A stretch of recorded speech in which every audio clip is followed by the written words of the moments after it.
Hey everybody.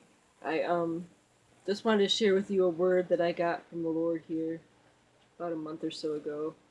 Um it's taken me a little while to share it because I've had to flesh out the details, and and it wasn't until I revisited this word that I realized its tie-in with Hanukkah. But the word that I got was, "As you seek me and desire me, I will give you new fire."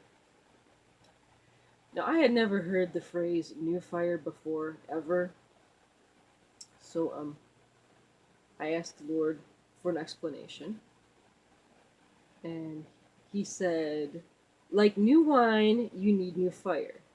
Not a refreshing of the old, but totally new." Now, of course, in charismatic Pentecostal circles, we have these conferences about relighting the fire and refreshing fire and all of that sort of thing. But I had never heard the phrase new fire before. So I thought, Lord, you're going to have to unpack this a little bit because I don't know what's going on here. But he brought to my mind two different instances regarding new fire. And one of them is the story of Elijah and the prophets of Baal. Now, just to refresh your memory, this story is found in 1 Kings chapter 18. And the heading in my Bible, it's literally the contest at Mount Carmel.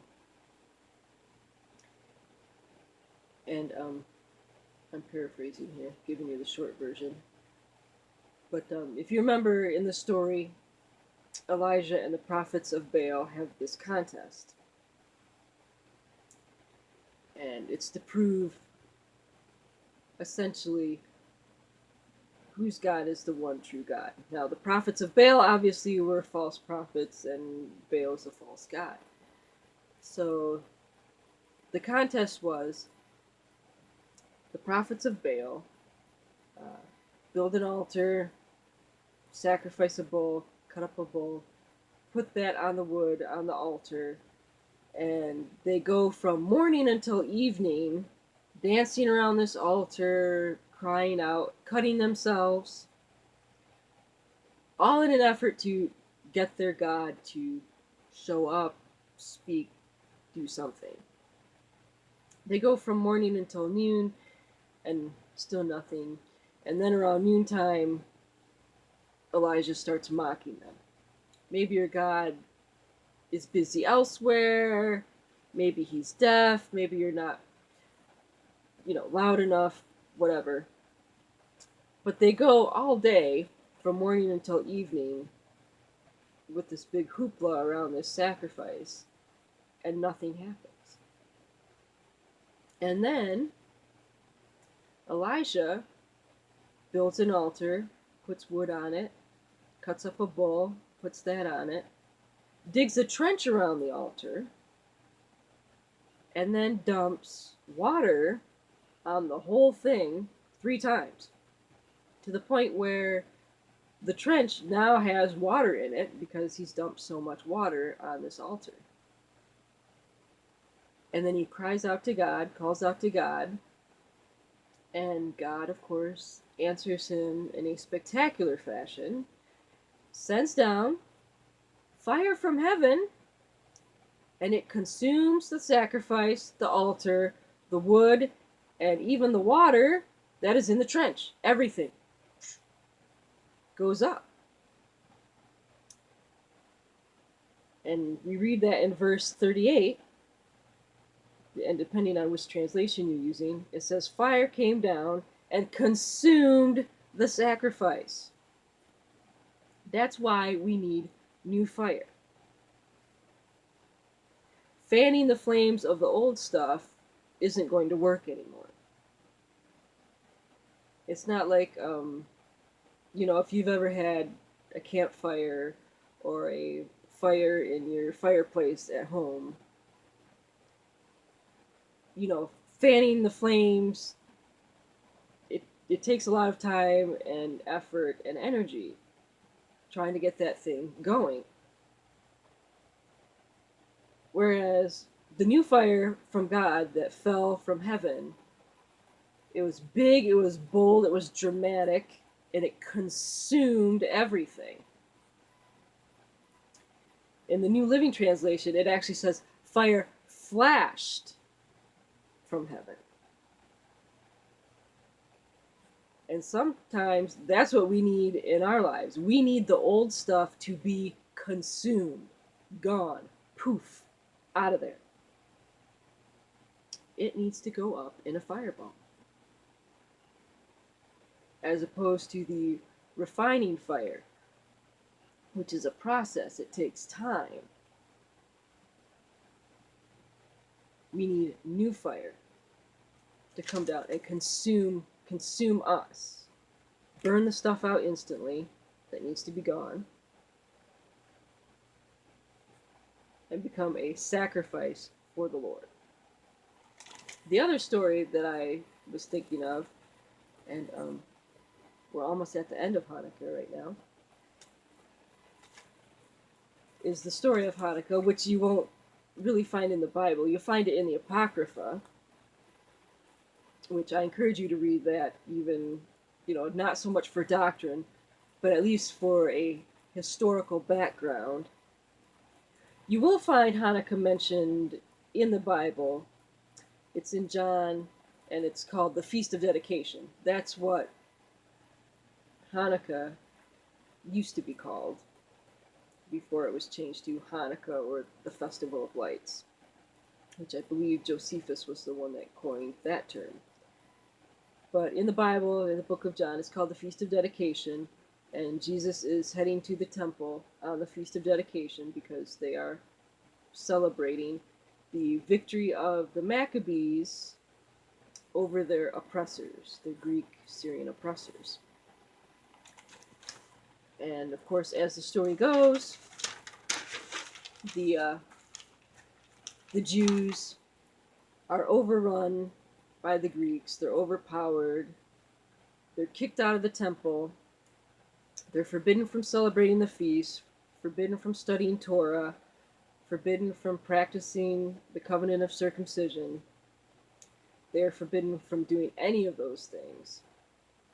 And it's either assimilate or die. Gee, doesn't that sound familiar? But, so it's assimilate or die. And a group of rebels rises up and they fight the Greek Syrians and kick them out of the temple. Well, one of the things that happened when the Greeks took over was they go in the temple and they destroy the altar, destroy everything, make off with the sacred objects from the temple. And the big thing that they did, besides sacrificing a pig on the altar, which was considered an unholy animal, they destroyed the lampstand. Now, the lampstand was the eternal fire. It was never supposed to go out. And yet it did. And it was out for 3 years until the Jews reclaimed the temple. Now, some of you are feeling like the Jews who have been overrun. You're outgunned, you're outmanned, you're out everything. And not only that, your fire is out. There's no fanning the flames of that because it's just gone. And you're standing before the Lord going, I have nothing. My fire is out. Well, the Jews come in, retake the temple. They find one little cruse of oil that still has the priest's seal on it, which means it's holy and consecrated. And they put that in the lampstand, and they light it. And it burns for 8 days, until long enough for there to be new oil made, new holy consecrated oil with the priest's seal on it. So maybe you are like the Maccabees, and your temple has been defiled, either by yourself or somebody else. You've been overrun, outgunned, outmanned. Now is the time to re-erect your lampstand, and don't worry about the oil, because the Lord is going to supply the oil. He's going to supply the fire, just like he did with Elijah. He's going to supply the fire.